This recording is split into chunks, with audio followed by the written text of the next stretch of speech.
Hello and welcome to Free Eurasia Media. Today I have invited Ambassador John Herbst to discuss recent war over Nagorno-Karabakh and its impact on geopolitical processes in Eurasia, Russia's boots on the ground, as well as US involvement. Ambassador Herbst is a retired American diplomat who was the US ambassador to Uzbekistan and Ukraine. He's a director for the Eurasia Center in the Atlantic Council now. Ambassador Herbst, after decades-long peace negotiation process collapsed, Azerbaijan, supported by Turkey, liberated territories it lost to Armenia in 1990s. Nagorno-Karabakh conflict or war is over for now. President Putin managed to block Western countries to send its own peacekeepers to Nagorno-Karabakh. Putin has succeeded in considerably expanding Russia's military and diplomatic presence in the strategically important South Caucasian region.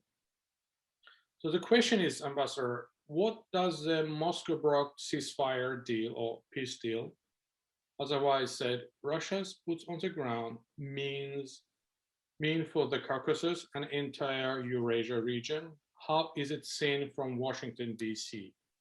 Okay. I think the first point to make here is that the Azerbaijan military victory was also a political victory for Turkey. Turkey has supported Azerbaijan since Azerbaijan's independence, and Turkish assistance was very important in Baku's military win. And Moscow, I think, felt with some justification that Turkey had stolen a march on it. And as you recall, there were several efforts at a ceasefire, including several Moscow efforts at a ceasefire, which failed before you had the final ceasefire and the introduction of Russian peacekeepers. And I'm making this point because partly the deployment of Russian peacekeepers was designed to make up for Turkish gains, which seemed to be Turkish gains at Russian expense. But I believe that introduction, in other words, the Russian quote unquote peacekeepers on the ground in Nagorno-Karabakh is a diplomatic victory for Moscow. And your question noted that there are Russian peacekeepers there, there are not Western peacekeepers there. And that just highlights the Russian win with peacekeepers. This gives them an ability to prevent further conflict between Azerbaijan and Armenia, whoever would start it. It also gives them the ability to exert a bit more leverage on the other state of the South Caucasus, meaning Georgia. So Moscow's position in the region probably has improved incrementally. I say incrementally as opposed to substantially because, again, the whole war was to Turkey's benefit among outside powers, not Russia's. But because of the introduction of peacekeepers, Moscow has salvaged its position and strengthened it a bit. Got it. Thank you. Ambassador, you mentioned about Georgia.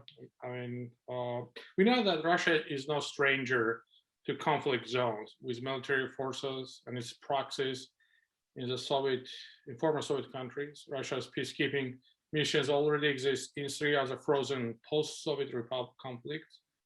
They are present in Moldova, Transnistria region, Abkhazia, South Ossetia, and Georgia. For Ukraine in particular, passivity, inactivity of the West during the Nagorno-Karabakh war is, I think, ominous.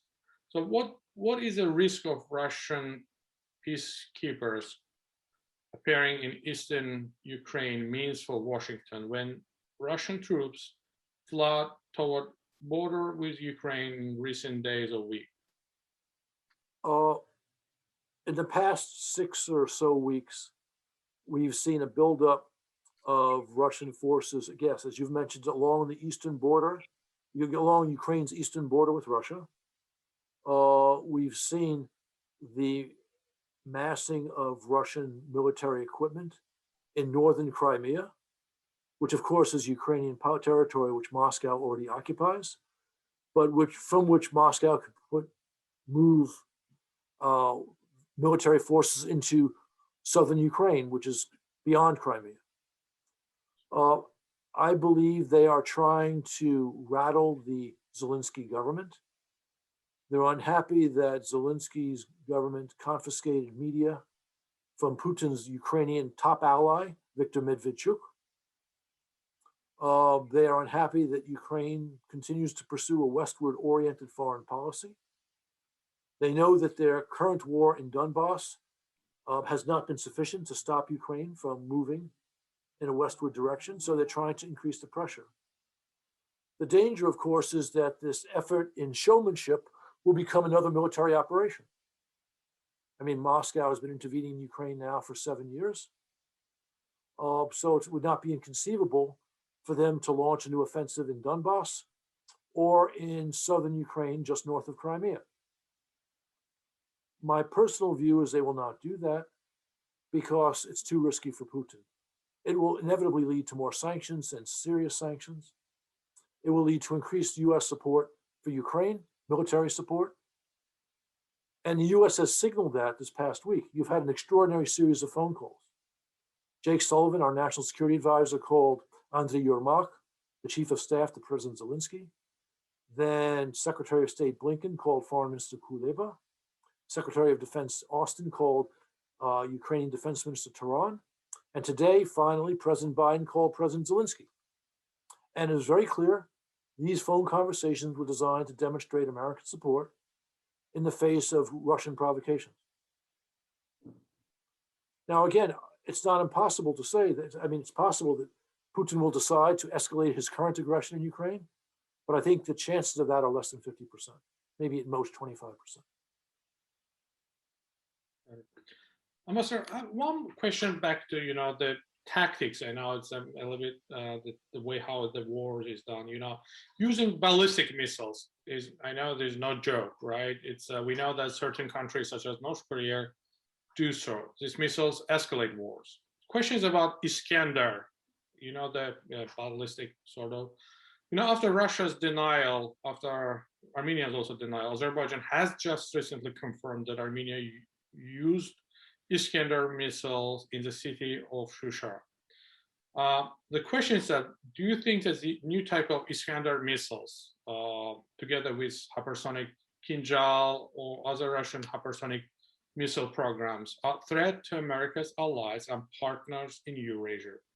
To prevent these threats, what the Biden administration should do?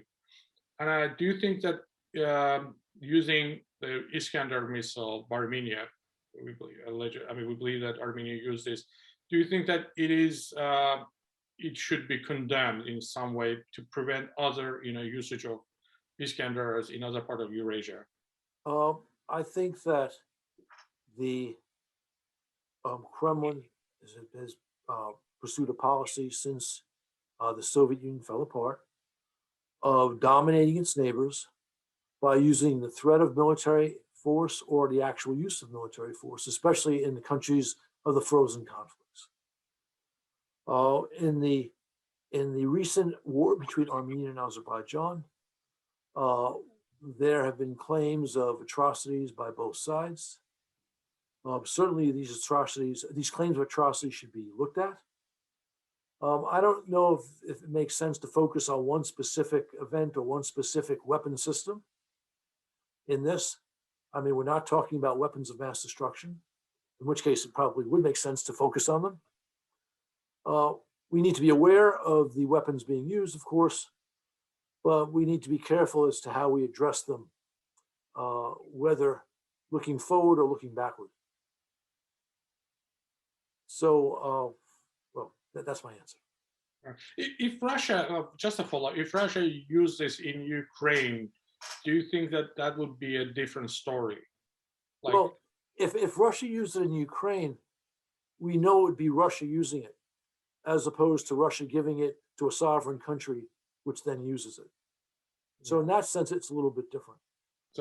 So other countries can do this, Russia can't, right? Well, That's well, it's we right now you have a war. You've had a war between two countries in the Caucasus. There have been complaints from both the Azerbaijan side and from the Armenia side regarding some of the weapons and some of the tactics used by their opponents. The United States takes these things into account when it's looking at the crisis there. That's one thing. Another is when a country claims to not be committing aggression when in fact it is. And one of the reasons why Russia's been able to maintain it's not committing aggression in Ukraine is much of the war has been fought with weapons which are not of great sophistication. But to the extent that weapons of greater sophistication are used, then it becomes clear what's going on. This issue appeared, for example, in connection with the shoot down of the Dutch airline in the summer of 2014, the Buk missile. It was pretty clear that was Russian because the people fighting for Russian interests in Donbass do not have access to such weapons unless the Russians give them that access. Right. Ambassador Herbst, last question is about Russia's role in political changes in Armenia. We know that the Armenian parliament approved changes to electoral system. Soon there's elections. Do you think that Russia wants to undermine Pashinyan's power? Do you think the Biden and the Western countries should prevent any intervention, political power interventions to make sure that there's a democratic changes in Armenia? We, the United States, obviously stand for the establishment and the making stable of democracy throughout the post-Soviet space. And Armenia does have a tradition of democracy, which is not shared by all countries in the post-Soviet space. I think you're right that Pashinyan makes Moscow nervous. The way he came to power made Moscow nervous. They were quite cozy with his predecessor, who did have an authoritarian style, which is not Pashinyan's. They may well have played a role in the latest developments, which are now leading to a snap election. But it also seems to me that Pashinyan has gone out of his way to reassure Moscow since the moment he arrived in power. Maybe Moscow is not fully reassured. So from the Kremlin standpoint, making Pashinyan's position more precarious might be seen as a good thing. The United States obviously advocates for democracy in Armenia. It's also true, sadly, that Armenia, driven by its own conception of national security, has had much closer relations with Moscow than with Washington since independence, which means that we have less influence in Armenia than we might like to have. In other words, we might prefer to have more influence there than we currently do, but that's just the way it is. Right. Ambassador, thank you so much. I appreciate your time to join for Eurasia Media. My pleasure.